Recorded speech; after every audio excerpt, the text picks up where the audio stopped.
ఇది కాకుండా ఇంకొక పక్కన ఈరోజు ఈ యొక్క పింఛన్ల వల్ల ఈ వృద్ధుల గౌరవం పెరిగింది. అంత మునుపైతే పిల్లలు చాటేసేవాళ్ళు, ఈ ముసలాళ్ళు ఎప్పుడు చనిపోతారా, ఎన్ని రోజులు చూసుకుంటాం అని బాధపడే పరిస్థితి నుంచి ఇప్పుడు ఈ ముసలివాళ్ళు ఎక్కువ రోజులుంటే మాకు కూడా 10 రూపాయలు వస్తాయని ఆలోచించే పరిస్థితి వచ్చింది. అయితే భారతదేశంలో ఒక సంప్రదాయం ఉంది, పెద్దవాళ్ళని సక్రమంగా చూసుకుంటాం, తల్లిని తండ్రిని చూసుకోవడం భారతదేశ సాంప్రదాయం. అది మన సంస్కృతి సాంప్రదాయాలు వచ్చిన భాగం.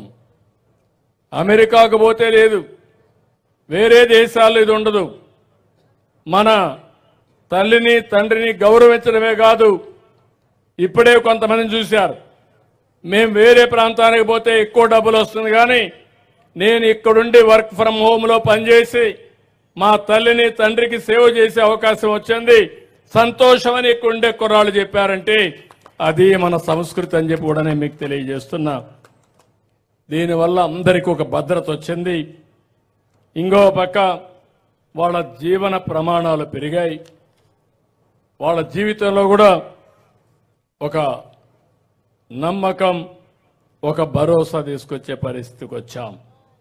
నేను అందుకని 7 నెలల ప్రభుత్వంలో మీరు చూస్తే ఒక పక్క ఆర్థిక ఇబ్బందులుంటే అవన్నీ అధిగమించి పింఛన్లు పెంచడమే కాదు, అన్నా క్యాంటీన్ మీరు నేరుగా కడపకి వెళ్తే రేపు రాబోయే రాయచోట్ల కూడా వస్తుంది, ఉందా?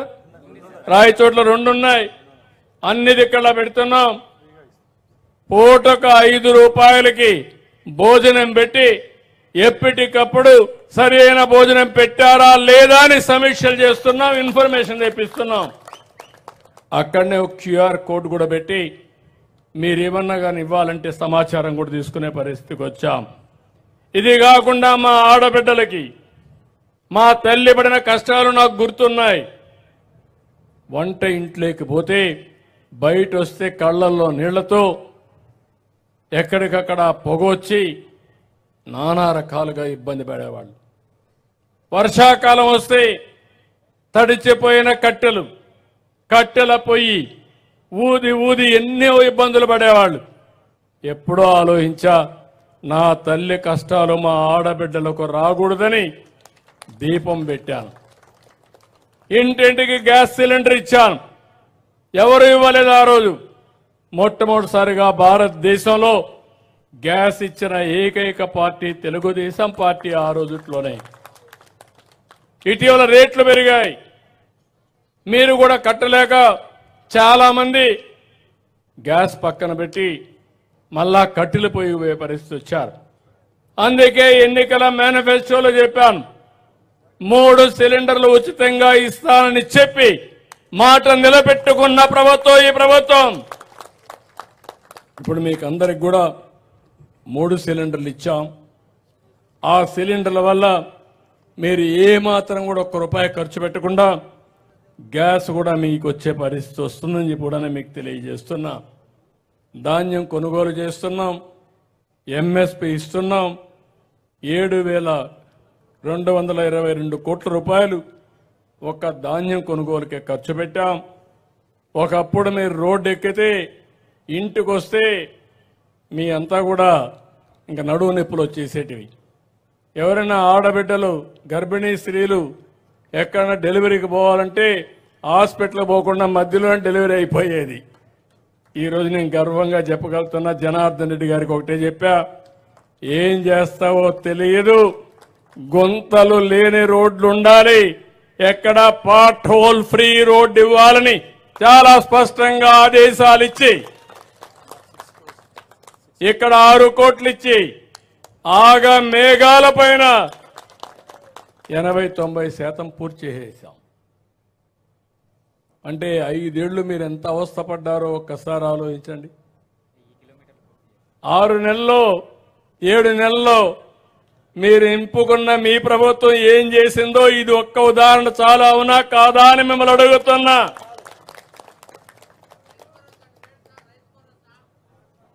అవి కూడా వర్కౌట్ చేస్తున్నాం, అవి కూడా ఇచ్చేస్తాం. అదే తమ్ముడు డబ్బులు వస్తాయి, అవి కూడా ఇస్తా. ముందు సంపాదించని, లేకుంటే సంపాదించే మార్గం నాకు నేర్పించు, చెవులో చెప్పు, ఇమ్మీడియట్గా ఇచ్చేస్తాను. ఒక్కొక్కటే ఇచ్చుకుంటా పోతున్నా. ఎక్కడ వెసులుబాటు వస్తే నేను చెప్పిన మాట నిలబెట్టుకోవడమే కాదు, దానికంటే ఎక్కువ చేసి మీ రుణం తీర్చుకుంటానని మరొకసారి హామీ ఇస్తున్నా. ఆ రోజు నేను మీకు చెప్పలేదు. ఈరోజు మీరు చెప్పింది నేను ఆలోచించుకొని ఏదైతే బనకచెర్ల నుంచి పోలవరం, ఈరోజు రాయలసీమలో నీళ్లుంటే రత్నాలు పండించగలుగుతారు. ఈరోజు మీరు చూసినప్పుడు ఏదైతే అమలాపురం ఏరియా కంటే కోనసీమ కంటే ఎక్కువ ఆదాయం వచ్చే ప్రాంతం రాయలసీమ, ఈరోజు ఇప్పటికే ప్రారంభమైంది. అమలాపురం కంటే అనంతపురం ఆదాయం పెరిగింది. దానికి కారణం నీళ్లు ఇవ్వడం, అదే సమయంలో హార్టికల్చర్ పంటలకు ప్రాధాన్యత ఇవ్వడం. అందుకే ఆలోచించాను. నా జీవితంలో కోరుకుంది రాయలసీమకు ప్రతి ఒక్క ఎకరాకు నీళ్లు ఇచ్చి మీ రుణం తీర్చుకోవాలి. రాయలసీమ బిడ్డగా ఎన్టీ రామారావు ప్రారంభించిన ఈ కార్యక్రమాన్ని పూర్తి చేయాలని ఈరోజు ఒకే ఆలోచన నాకు. ఈ రాష్ట్రం నెంబర్ 1 రాష్ట్రం కావాలి. తెలుగు జాతి నెంబర్ 1గా ఉండాలి. ప్రపంచంలోనే అగ్ర జాతిగా తయారు చేయడానికి నేను అనేక విషయాలు ఆలోచిస్తున్నా. రాయలసీమకు నీళ్లు రావాలంటే పోలవరం నుంచి బనకచెర్ల వరకు గోదావరి నుంచి పెన్నా అనుసంధానం చేస్తాం. 80,000 కోట్ల రూపాయల అవసరం. ఏం చేయాలని ఆలోచిస్తున్నా. వినూత్నమైన కార్యక్రమాలు వస్తే తప్ప సాధ్యం కాదు. కేంద్రాన్ని మెప్పిస్తాం. మీరు కూడా భగవంతుని ప్రార్థిస్తా ఉండండి ఇది జరగాలని. తప్పకుండా అది జరిగితే ఇంకా రాయలసీమలో కరువు అనే మాట లేదు.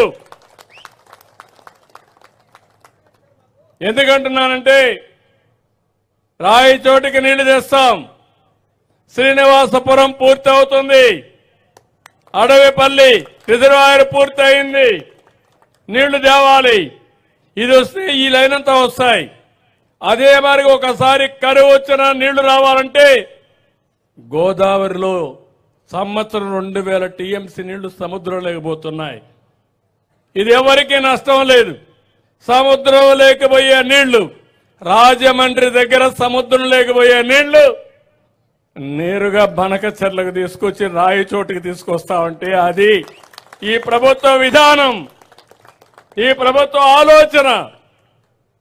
అందరం అంటాం నీళ్లు ప్రాణాధారం అని, నీళ్లుంటే ఏమైనా చేస్తామని. ఆ నీళ్లను తెచ్చే విధానం చాలా ముఖ్యం. అదే చేస్తామని చెప్పి కూడా నేను మీకు తెలియజేస్తున్నా. ఇది కాకుండా ఇప్పుడే తమ్ముడు చెప్పినట్టు నేను కూడా ఎక్కడికక్కడ ఎంత ఫ్లెక్సిబిలిటీ ఉంటే అంత ఫ్లెక్సిబిలిటీ ఆలోచిస్తున్నా. ఈ కార్యక్రమాలు ఇచ్చాం. తల్లికి వందనం ఇవ్వాలి. నేను ఆ మాట కూడా చెప్పాను. ఎంతమంది పిల్లలుంటే అంతమందికి 15,000 రూపాయలు ఇచ్చి ఆ తల్లికి అండగా నిలబడతామని చెప్పాను. అందుకే దాని మీద కూడా కట్టుబడి ఉన్నాం. వీలైనంత తొందరలోనే, వీలైతే ఒకేసారి 2 సార్లు ఎట్లా చేయాలి. రేపు సంవత్సరం మళ్ళా జూన్ 2వ తారీఖున పిల్లలందరూ కూడా స్కూల్కి వచ్చే పరిస్థితికి వస్తుంది. ఆ సమయం లోపలనే మొదటి సంవత్సరంలోనే దీనికి ఇవ్వడానికి నేను అన్ని సన్నాహాలు ఆలోచిస్తున్నా. తప్పకుండా ఇచ్చి రుణం తీర్చుకుంటాం. అదే మాదిరిగా మే నుంచి వీలైతే రైతు భరోసా కింద కూడా ఇప్పుడు 20,000 రూపాయలు ఉంది. కేంద్రం 6,000 ఇస్తుంది. మనం 14,000 రూపాయలు ఇవ్వాలి.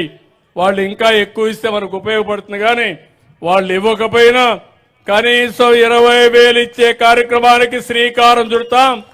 కేంద్రం ఇచ్చేదానికి అనుకూలంగా 3 విడతల్లో మీ డబ్బులు ఇచ్చే కార్యక్రమానికి కూడా శ్రీకారం చుడతాను. అంటే నేను చేసే పనులు నేను చేస్తున్నాను. మీరు కూడా ఆదాయాన్ని పెంచుకునే మార్గంతో ముందుకు పోవాలి. శాశ్వతంగా పేదలుగా ఉండడం కాదు. శాశ్వతంగా మనం అందరం ప్రభుత్వం పైన ఆధారపడకుండా మన కాళ్ల పైన మనం నిలబడుతూ ప్రభుత్వం ఇచ్చే సహాయాన్ని తీసుకుని ఇంకా ముందుకు పోవాల్సిన అవసరం ఉంది. ఇంకో పక్కన మీరు చూస్తే మొన్ననే 6,700 కోట్లు రిలీజ్ చేశాం. వీళ్ళందరిలో విద్యార్థులకైతే 1000 కోట్లు బకాయిలు పెట్టిపోతే వాళ్ళకి ఆ స్కాలర్షిప్లు ఇచ్చాం. ప్రభుత్వ ఉద్యోగులకు జీతాలు అవన్నీ కూడా ప్రావిడెంట్ ఫండ్ అవన్నీ ఇచ్చాం.